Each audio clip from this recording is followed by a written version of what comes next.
Biasa kalau teman-teman mengenal manggil nama panggilan Wan Blangkon, Wawan Blangkon. Jadi mohon maaf ini, jadi saya mungkin kalau mungkin teman-teman nanti menjumpai orang yang di Lombok yang setiap hari pakai Blangkon, itu saya.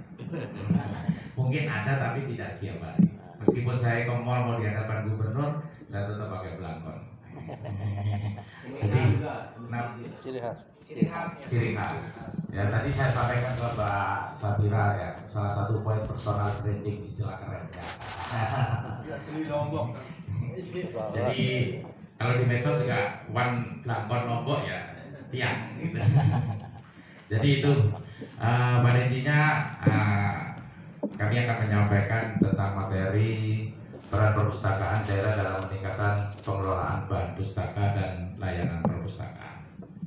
Tapi sebelum saya jelaskan secara mungkin saya sebutkan dulu ini kita untuk tahun ini semenjak pemerintahan Pani Iqbal itu kita punya slogan NTB membaca, NTB mendunia.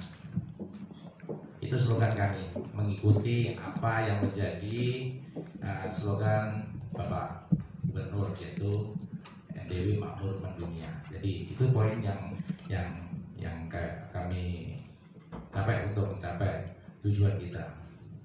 Jadi terus yang kedua, mungkin saya gambarkan dulu sebelum saya bercerita tentang lain-lain. Gambar yang ada di sini itu adalah POKI pojok digital, perpustakaan digital. Ini posisinya ada di Islamic Center. Jadi untuk perpustakaan digital di pojok digital di Islamic Center itu memang langsung kami dari perpustakaan yang mengelola. Jadi tim yang menjaga maupun mengoperasionalkan setiap harinya itu dari perpustakaan provinsi Nusa Tenggara Barat. Itu jadi di situ. Jadi kita juga ada bantuan dari pusat waktu itu yang merah itu ada pojok digital. Oke, mungkin lanjut Pak. Izin saya sambil baca ya. Sambil berdiri izin Pak. Ya, itu regulasi.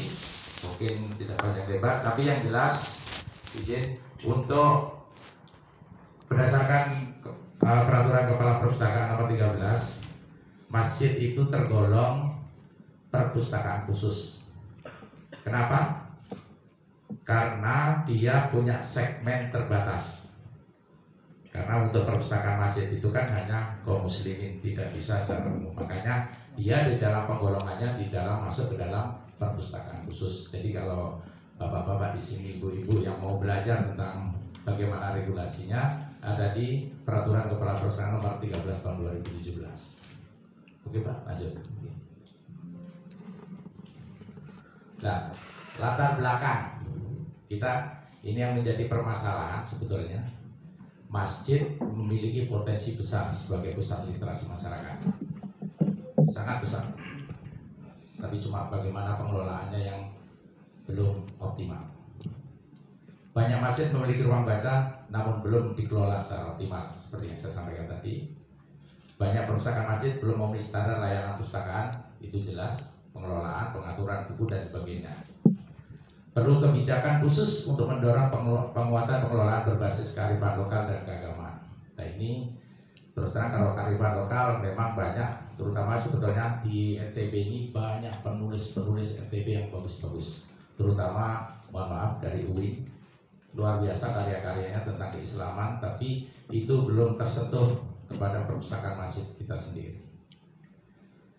Nah, jadi diperlukan intervensi lembaga profesional, terutama kami, dan juga mungkin Kemenak, Kanwil, bagaimana mengoptimalkan ini. Nah, ini yang jadi miris. Jumlah masjid di NTB itu ada 5.584 sesuai data BPS. Saya ngambil data BPS, tapi itu beragam. Ada DMI itu mengatakan 9.000. Tapi saya karena kita dari struktur pemerintahan, saya mengambil dari data BPS, data tahun 2023. Itu sekitar itu. Tapi kenyataannya itu tidak sebanyak itu perpustakaannya. Lanjut tak, biar lebih jelas. Nanti kita jelaskan secara lain. Nah, kita berbicara lagi sebelum berbicara nanti tentang jumlah pasien, ini yang sangat miris di NTB. Kita itu punya indikator kalau di dalam bidang perpustakaan ada namanya TGM, penilaian TGM dan IPLM. TGM itu mengukur tingkat kegemaran membaca dan IPLM itu indeks pembangunan literasi masyarakat. Mungkin bapak-bapak di sini mungkin agak bingung apa yang membedakan. Jadi yang membedakan itu kalau tingkat kegemaran baca itu budaya, apa aktivitas masyarakat secara sehari-hari, bagaimana membaca, dia mengukur dengan frekuensi jam dalam satu hari membaca, penggunaan internet, dan juga berapa buku yang dibaca dalam satu minggu. Itu tingkat kegemaran baca. Nah, yang kedua, penilaian indeks pembangunan literasi masyarakat. Itu yaitu mengukur kelembagaan. Jadi di situ ada 7 indikator. Salah satunya kayak jumlah perpustakaan, jumlah keterlibatan masyarakat, dan lain-lain lah. Dan ini yang miris untuk NTB. NTB berada di untuk TGM berada di tingkat 29 dari 38 provinsi. Jadi nomor 9 buntut. Nomor ya. Dan untuk IPLM itu 34 dari 38 provinsi se-Indonesia. Sangat miris kita. Nah, saya kalau budaya tidak bisa menjelaskan karena itu penilaian secara tapi semua ini sebetulnya indikator berakibat dari IPLM, daya dukung IPLM. Karena dari 7 indikator IPLM itu ternyata kita itu sangat rendah di 3 poin. Satu, pemerataan layanan perpustakaan. Jumlah perpustakaan kita sangat minim, terutama perusahaan desa. Kecil sekali kita. Termasuk perpustakaan masjid yang terdata nanti saya akan ambilkan juga. Ketercukupan koleksi atau sebaran buku. Sebaran buku ini berbicara bukan buku yang ada di individu, tapi buku yang ada di perpustakaan. Yang ketiga, tingkat kunjungan masyarakat itu sangat rendah kita. Ya sekarang karena mungkin ada gawe, ada handphone yang menyebabkan udah mulai digital, masyarakat udah tidak tertarik lagi ke perpustakaan. Makanya salah satu program kita nanti ke depan yaitu bagaimana menciptakan masyarakat itu mau datang. Jadi konsep-konsep kami kemarin kita tawarkan salah satunya itu menjadikan wisata perpustakaan adalah wisata literasi dan wisata kreasi. Jadi di perpustakaan bukan hanya tempat untuk membaca, tapi bisa beraktivitas masyarakat. Demikian halnya nanti kami mengharapkan perpustakaan masjid juga demikian. Jadi menarik ketertarikan masyarakat untuk berkunjung. Jadi bukan hanya sebatas membaca, di situ ada aktivitas-aktivitas lain yang menunjang. Lanjut, Pak. Nah, inilah data perpustakaan kita di NTB. Total kita ada 4.340. Yang poin saya warna kuning oranye ini, coklat. Ini adalah perpustakaan khusus. Dari 68, kalau boleh dikatakan perpustakaan masjid itu hanya 22. 22 pun kalau saya lihat dari data itu 50% atas nama pondok pesantren. Ini boleh dikatakan perpustakaan masjid Mataram yang terdaftar, maaf ini terdaftar di program pendataan berbasis wilayah. Jadi Pusnas itu melakukan program pendataan berbasis wilayah. Setiap perpustakaan apapun jenisnya mendaftarkan diri di aplikasi. Nah, di sini yang terdata sampai ini mohon izin Pak Moderator atau Mbak Anu, kita pernah bersurat ke Kemenak tahun 2022 untuk menindaklanjuti program pendataan perpustakaan. Tapi mohon maaf waktu itu terus terang saya sampaikan di sini kelihatannya tidak ada respon, jadi tidak ada tindak lanjut. Ya inilah kenyataannya. Tapi ini pun berlaku di seluruh kabupaten kota. Jadi kita punya tim admin masing-masing. Jadi nanti bagi teman-teman yang ingin mendaftar di aplikasi nanti bisa dipandu teman-teman kabupaten kota. Ada kota personnya masing-masing. tim admin yang akan mendampingi untuk pendaftaran di sini. Di sini bukan hanya mendata aja, tapi nanti akan terbit pada prosesnya ada nomor pokok perpustakaan. Nah, kalau sudah terbit itu berarti kita dapat mengukur. Kita selama ini provinsi tidak dapat mengukur berapa jumlah perpustakaan masjid karena banyak tidak terlapor. Nah, Mataram jumlahnya 2, Lombok Barat 6, Lombok Tengah 7, Lotim 6, Sumbawa 1. Nah, ada Pak. itu yang terdaftar di data kami Pak. Jadi kami karena data perpustakaan ini sudah by name by address, dan juga sudah ada titik koordinatnya. Nah, itu yang jalur keunggulan karena kita juga proses digital. Jadi itu yang salah satu poin apapun. Jadi semuanya kan sekarang digital. Nah itu yang jadi sebetulnya miris juga. Kita 68, perpustakaan masjidnya hanya 22 pun itu kurang lebih 50% pondok. Lainnya itu perpustakaan kedinasan, ada rumah sakit, ada dinas-dinas ini, dinas pendidikan dan sebagainya. Itu. Tapi kalau perpustakaan sekolah tinggi, perpustakaan di perguruan tinggi ini hampir yang paling tinggi, dia mencapai udah 97% terdaftar perguruan tinggi. Perpustakaan umum 1086 ini juga perlu ditingkatkan karena dia campur sama komunitas. Lumayan, tapi juga lumayan lah, kita kan 1100 sekian desa kelurahan khusus dan totalnya sekitar 4.340. Oke, lanjut. Nah, salah satu poin kalau bagi teman-teman jika ingin ada legalitas perpustakaan atau kami regulasi dari Kemenak bagaimana, tapi yang jelas di dalam nanti salah satu unsur di dalam pengisian database adalah adanya SK pendirian. SK pendirian itu bisa dari mungkin kalau di masjid kan ada struktur organisasinya nih, bisa itu. Yang kedua ada legalitas dari desa. Bila memungkinkan kita harapkan bisa memberikan informasi, yaitu memberitahukan kepada Dinas Perpustakaan Kabupaten Kota. Jadi ada surat yang istilahnya untuk memberikan rekomendasi. Ini juga jadi titik lemah, bukan saya mengaku memperburuk dari dinas kami. Salah satunya kita belum ada regulasi tentang pengesahan ini, tapi kedepannya akan ada. Salah satunya poin selain nanti perpustakaan masjid juga komunitas literasi. Itu yang akan kita jangkau nanti untuk sampai itu, karena salah satu poin komunitas literasi itu adalah pejuang kita di lapangan, karena mereka yang bergerak relawan yang betul-betul mensiarkan ibaratnya kegiatan membaca di masyarakat. Jadi itu poin-poin yang salah satu indikator. Jadi harapan kami ke depannya teman-teman itu ada legalitas dari desa, biar kami juga memantau dari perpustakaan kabupaten kota maupun provinsi itu tahu.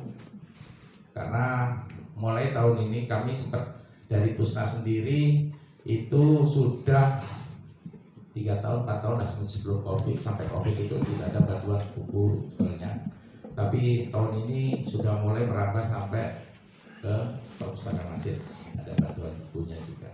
Nanti usulan teknisnya nanti teman-teman kabupaten kota pasti, kalau bapak terdata di sana pasti bisa berkomunikasi tentang teknisnya. Lanjut. Nah, ini salah satu sebetulnya bersama kelemahan perpustakaan masjid. Mohon maaf, sisi kita mencantumkan kelemahan karena salah satu poinnya adalah umumnya belum ada petugas khusus. Kita tidak pungkiri itu, karena mungkin siapa-siapa yang tunjuk, siapa-siapa yang sudah rela, mungkin itu yang jadi poinnya untuk perpustakaan masjid. Jadi tidak ada dasar keilmuan, tapi sebenarnya tidak masalah, tapi kalau ada pembinaan atau pelatihan khusus. Dominan buku keagamaan belum banyak literatur umum anak-anak ataupun keterampilan itu. Jadi rata-rata kan mungkin Quran, kitab aja. Tidak ada mungkin untuk anak-anak, terutama mendatangkan anak-anak itu buku-buku cerita tentang keagamaan. Saya kira itu sangat kecil sekali. Yang ketiga, tidak semua masjid menyediakan ruang khusus, itu jelas. Tidak ada alokasi rutin dana khusus, itu pasti. Iya, itu kendala besar. Ya. Kegiatan baca belum terjadwal. Jadi kebanyakan masjid rata-rata asal ada aja. Banyak masyarakat tidak tahu masjid memiliki koleksi. Yang terjadi ini perangkat akses digital. Ya, itu jelas rata-rata masjid belum punya perangkat digital untuk saat ini. Hampir mungkin 90% lah. Kecuali mungkin di Islamic Center karena memang dia di sana ada pojok digital. Tapi mau tidak mau disediakan untuk internet. Aja. Nah, ini salah satu peran. Memang kami tidak banyak bisa berbuat karena memang mohon maaf, saya selalu mengatakan di dalam forum apapun adanya. Karena kita memang keterbatasan bergerak karena faktor anggaran. Hampir semua di Indonesia perpustakaan itu menjadi, saya bukan mendoakan teman-teman di sini apa, tapi yang jelas hampir se-Indonesia perpustakaan, dinas perpustakaan itu dipandang sebelah mata. Padahal dia sangat vital juga. Kenapa? Satu, perpustakaan tidak dapat memberikan efek istilahnya dukungan terhadap suatu pemerintahan dalam jangka waktu 5 tahun. Perpustakaan itu investasi, jadi ranahnya jangka panjang. Meningkatkan budaya gemar membaca, meningkatkan kecerdasan itu tidak bisa dilakukan dalam 1-5 tahun. Harus terstruktur dari bawah sampai ke atas. Real itu.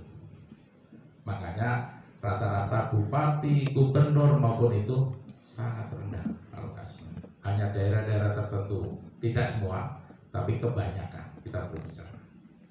Itu yang penyebab salah satunya kenapa akhirnya pergerakan teman-teman perpustakaan juga kurang. Di situ salah satu poinnya, anggaran dukungan.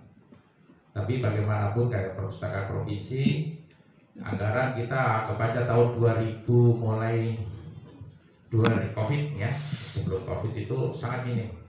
Untuk pembelian buku kami tidak ada, tapi kami berinovasi. Salah satu poin untuk berinovasi adalah kami menyelenggarakan hibah buku. Jadi di masyarakat yang buku layak pakai bekas maupun baru kita terima, kita tarik masing-masing. Setelah itu di kantor kami klarifikasi karena kita punya tenaga, diklarifikasi, dikelompokin, teman-teman kalau memang ini berbahaya untuk masyarakat, mungkin mohon maaf ini kan sekarang banyak ajaran-ajaran tertentu yang mungkin ada yang Syiah dan sebagainya lah, itu kita kelompokkan, itu kita tidak kita batasi karena itu kan memberikan efek yang gak baik nanti ke depannya. Jadi itu dikelompokkan, poin-poinnya dari teman-teman, ahli-ahlinya kami terus terang ada. Itu sebetulnya yang terjadi. Ya, ini salah satu peran kita adalah pemetaan dan pendataan perpustakaan masjid. Salah satu poin ini yang tadi saya sampaikan di awal itu adalah pendataan perpustakaan. Diharapkan kalau memang di sini semua adalah pengelola perpustakaan, kalau bisa mendaftarkan diri. Biar kami juga tahu, biar kami juga kalau ada kebijakan-kebijakan tentang perpustakaan juga kami bisa mengundang dan sebagainya. Banyak aktivitas sebetulnya Pak kalau di provinsi kami. Kayak kemarin kami ada kemah literasi. Kemah literasi itu yang menghadirkan seluruh komunitas literasi.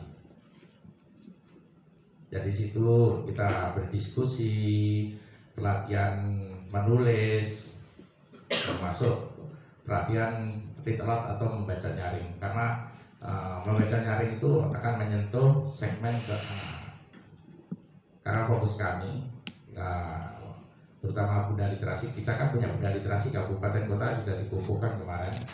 Bunda Literasi salah satunya sebagai role model. Kemarin dia bisa nggak kita cut maksudnya kita kampanyekan ke anak-anak aja. Karena kalau kita sudah ngatur yang besar, susah katanya. Oke, kalau yang besar-besar susah. Anak-anak kita didik. Kita tidak menolak adanya HP, tapi kita mengurangi bagaimana kampanye kita nanti. Itu salah satu poin Bunda Literasi Bu Sinta Gantian. Yang kedua, kegiatan kita yang biasanya pembinaan, pelatihan pengelola perpustakaan masjid. Tapi jujur saja, kita sudah lama juga itu tidak terselenggara karena faktor anggaran. Tapi saya kira teman-teman di nanti yang di kabupaten kota atau mungkin kalau hanya di kota Mataram sama Lombok Barat, kalau memang perlu untuk melakukan, kalau menunggu pelatihan mungkin lama, tidak tahu kapan ini anggaran. Tapi saya kiranya mau bimbingan, pembinaan bisa meminta langsung bersurat. Jadi situ bisa bersurat langsung ke Dinas Perpustakaan Provinsi, tapi mungkin kalau jauh mungkin karena biaya ya tidak. Jadi kalau yang mungkin kawasan Mataram sama Lombok Barat saya kira insya Allah masih terjangkau. Tapi kalau yang untuk kabupaten lain, yang apalagi Sumbawa mungkin bisa menghubungi bersurat ke Dinas Perpustakaan Kabupaten, bisa minta untuk pendampingan pelatihan bagaimana pengelolaan perpustakaan. Insya Allah akan ditindaklanjuti. Karena kalau menunggu, ya saya belum tahu juga Pak, gitu. Tapi itu solusi yang saya sampaikan. Karena kita keterbatasan atau mungkin kedepannya Kemenak bisa memfasilitasi di kabupaten kota kita yang jadi misi. Itu. Yang ketiga yaitu bantuan bahan pustaka tematik. Ya ini yang tahun ini sudah mulai bergerak. Tapi memang sudah lagi ngumpulin ini data-datanya. Ini salah satu bantuan buku dari perpustakaan. Itu yang bisa yang dilakukan. Nanti kita biasanya dari tim provinsi, kabupaten, kota masing-masing ada PIC-nya. Nanti kapan kamu bisa kita share nanti kalau sudah ditentukan PIC-nya, kalau kita bisa share. Jadi bisa teman-teman kabupaten, kota bertanya-tanya kan siapa yang jadi PIC kabupaten A, B, C, dan C. Itu biar bagaimana syarat. Tapi yang jelas mungkin syaratnya salah satu itu Pak nanti legalitas SK sama desa. Itu yang intinya. Jadi untuk pengajuan itu baik untuk masjid, nanti untuk komunitas juga. Oke, lanjut. Lah, ini ada sedikit kita berbicara solusi untuk bagaimana kita bisa mengembangkan perpustakaan itu. Yang jelas advokasi ke pemerintah desa dan kelurahan. Jujur, di desa itu ADD itu sebetulnya di regulasinya ada untuk aturan pengelolaan perpustakaan. Jadi mungkin kalau memang masjid juga bisa ke desa minta untuk dukungan, karena itu juga sangat penting. Itu salah satu. Dan lagi juga sebetulnya kalau dari segi pembangunan untuk ADD sekarang dana desa itu sebetulnya hanya untuk bangun fisik, itu hanya bangunan perpustakaan yang diperbolehkan. Lainnya belum boleh kalau untuk bangunan desa. Tapi kebanyakan kepala desa curang izinnya untuk perpustakaan desa, jadi digunakan untuk ruangan lain, bukan untuk perpustakaan. Itu real itu. Betul kan? Ya. Jadi alasannya itu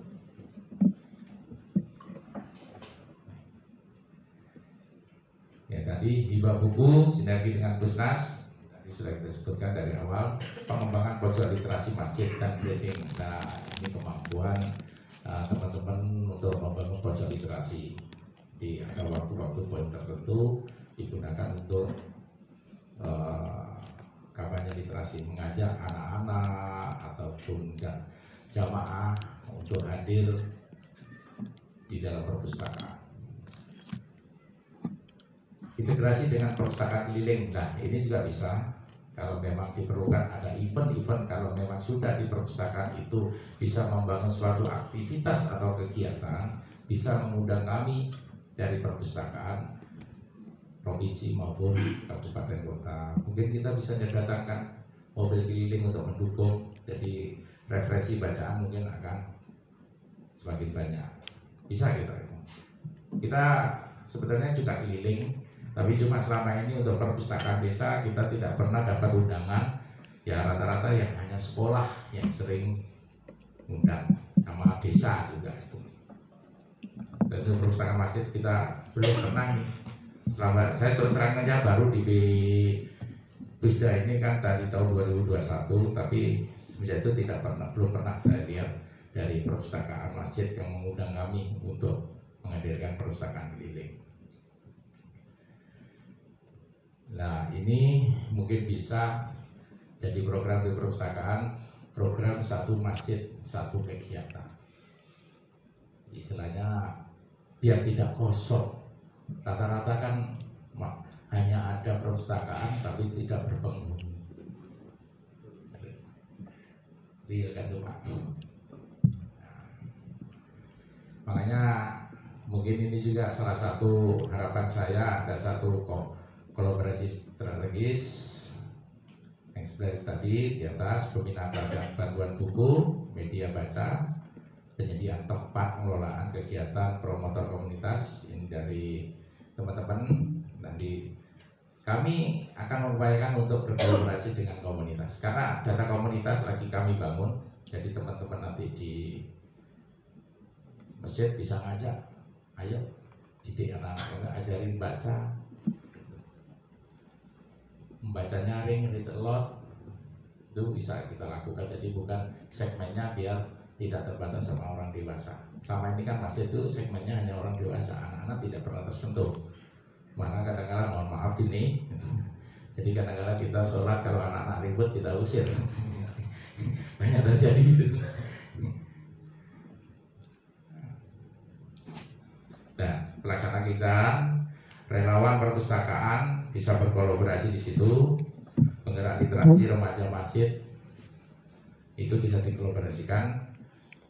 Terus yang kedua, yang keempat, kolaborasi dongeng, kelas menulis, pelatihan konten. Nah ini yang bisa nanti kita kolaborasikan dengan teman-teman komunitas. Kalau komunitas sudah berjalan Pak, mereka berjuang literasi dan mereka tidak berharap finansial. Kalau ada mereka senang. Karena teman-teman relawan itu luar biasa Pak. Saya kadang-kadang mereka sampai ada namanya Mas Dedi yang di GLU, dia di Gangga. Itu dia salah satu penggiat literasi, punya komunitas. Saking pinginnya mencerdaskan anak-anak, dia datang ke dusun-dusun. Dia pribadi dasar ke dusun-dusun, dia menjaga ngajak-ngajak anak-anak itu bermain, termasuk yang dibilang kolaborasi mendongeng, terus membaca nyaring, gitu kan. Itu storytelling, itu yang dilakukan dia. Jadi kalau nanti berkenan, nanti mungkin dari masjid bisa ngajak teman-teman komunitas di sini, membangun anak-anak untuk datang ke masjid selain mengaji dan sebagainya, biar poin perpustakaan bisa bergerak, bisa kunjungi adalah menciptakan kegiatan, menjadikan perpustakaan masjid itu bagaimana menyenangkan anak-anak untuk selain belajar, selain buku, tapi yang jelas mohon maaf kalau bisa buku anak-anak juga tersedia. Mungkin itu salah satu kemarin saya lihat, saya baca browsing, ada program nggak dari ada juga kan program dari Kemenang untuk bantuan buku. Pernah nggak? Tadi sempat saya browsing. Nah kalau memang ada ya mungkin ada buku-buku anak-anak juga perlu di Al-Quran aja. diisi. Jangan yang dewasa aja. Buku Iqra saja. Al-Quran Nah aja. itu buku cerita anak-anak tentang keislaman, tentang Nabi Muhammad, tentang Nabi Ibrahim, Nabi Musa dan lain-lain. Nah dukungan CSR. Yang kelima, bisa kan nanti berkolaborasi dengan teman-teman CSR, bisa nanti dengan Bank NTB. Terus terang kami bergerak kemarin dari dinas anggaran tidak ada, salah satu inovasi kami untuk menyelenggarakan kemah literasi dukungan CSR dari Bank NTB terutama. Nah mungkin kalau dari sini bisa Lazis atau mungkin organisasi atau NGO itu bisa diajak sebetulnya untuk melakukan kegiatan-kegiatan di perpustakaan masjid. Kalau kita tidak punya inovasi, ya jelas monoton sudah, begitu-begitu aja. Yang keenam adalah sinergi program baca bersama, tugas baca masjid, studi literasi. Nah, ini juga bagus. Yang pernah saya pelajari, jadi karena istrinya Kak Oman ngajak anak-anak sekolah juga hadir. Kan mungkin di masjid di desa skopnya kan masih ada sekolah. Meskipun udah sini tapi diajak khusus waktu-waktu tertentu bekerja sama dengan sekolah. Aktivitas ngaji apapun itu tapi berkoordinasi dengan sekolah. Itu pernah saya lihat ada di suatu daerah berkoordinasi dia. Jadi mengajak anak-anak itu, anak kelas 1 hari ini datang. Jadi aktivitas masjid juga penuh. Tidak hanya sholat, tutup, kunci, kosong, sholat. Jadi habis asar rata-rata mereka melakukan aktivitas di sela-sela ngaji gitu. Ada yang ngaji nanti selesai. Salah satu memang poinnya anak-anak itu tertarik selain buku adalah adanya program storytelling, membaca nyaring. Itu salah satu yang bikin menarik. Ya mungkin dari Kemenak bukan aja pelatihan ini, juga nanti ada pelatihan storytelling, read aloud atau membaca nyaring. Itu sangat bagus kok. Karena selama ini yang kita perhatikan anak-anak itu selalu merespon. Kalau sudah kumpul sama teman-temannya diceritain, HP-nya ditinggal. Tapi kalau enggak, ya sudah pegang HP lagi. Paling enggak kita mengurangi waktu mereka untuk intinya di situ. Ya, ini dah solusi mungkin kedepannya harapan nanti siapapun pengelola masjid yang ada di sini bisa berinovasi untuk melakukan kegiatan-kegiatan masjid, bukan hanya sebatas buku yang tertata di masjid. Selama ini kita begitu. Sama kami lakukan di Islamic Center juga gitu. Tapi ya memang kita jujur, kita juga punya tim storytelling. Tim untuk baca nyaring itu ada, storytelling ada. Jadi sewaktu-waktu kita ngisi di sana. Kita ngundang anak-anak TK pada waktu ngasih tahu, oh kita mau kunjungan ke Islamic Center. Di situ kita kirim tenaga untuk bercerita, storytelling, kalau baca nyaring, kita kirim ke sana. Itu salah satu poin. Makanya bergairah agak di sana. Meskipun boleh dikatakan pagi pun kadang-kadang beberapa kali kita lihat anak-anak SD, SMP gitu naik sepeda datang sini hanya baca buku di sana. Ada apa? Saya sudah heran. Kalau bisa rumahnya ngomong ada dasar agung kan, ya boleh dikatakan lumayan kan. Harusnya kan dia suka HP dan tapi dia datang. Ya karena kadang-kadang kita kasih program hari ini gitu, untuk kegiatan ini. Salah satu poin menggairahkan perpustakaan masjid, tapi kalau tidak ada itu, ya boleh dikatakan mati suri. Lanjut. Lah, ini program-program perpustakaan sama masjid lah. Yang seperti saya sampaikan tadi yang sudah saya ceritakan sebagian besar, bisa dikatakan gerakan literasi masjid. Program-program mungkin bisa jadi teman-teman di pengelola, program-program bisa dilaksanakan, program edukasi rutin, mingguan, bulanan. Jadi kita punya jadwal buat mereka. Karena ini sudah saya jelaskan kemarin, kelas literasi Islam, kegiatan pelatihan menulis. Nah, kalau tidak ada tenaga, mungkin teman-teman komunitas bisa aja. Banyak Pak penulis kita. Di NTB itu banyak sekali, rata-rata penulis. Jadi teman-teman komunitas memang rata-rata penulis juga dia yang bergerak. Dia sambil menulis karena kecintaannya dia dalam membaca, menulis itu yang menentukan dia untuk menjadi relawan. Sesuatu yang disukai, karena kita mungkin tahu sesuatu yang kita sukai pasti kita menjalinnya dengan ikhlas. Tapi kalau udah nggak disukai sudah abot.